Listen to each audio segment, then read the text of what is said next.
ушул уйгак сизге жабышып алып кетпей тажатчу беле? Отравление болуп атсаңыз, арак ичип токтото албай жатсаңыз, жүрөгүңүз айланып атса, арак ичкендерге уйгактын уругун ичиңиздер.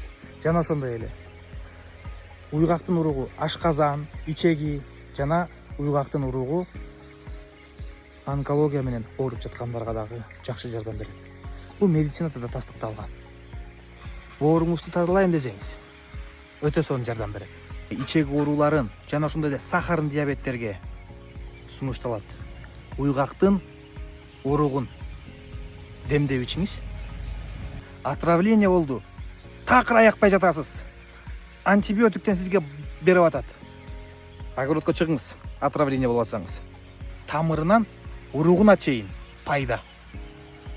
Сиз жасап көрүңүз. Иншалла. Алла разы болсун деп разычылыгыңызды айтасыз.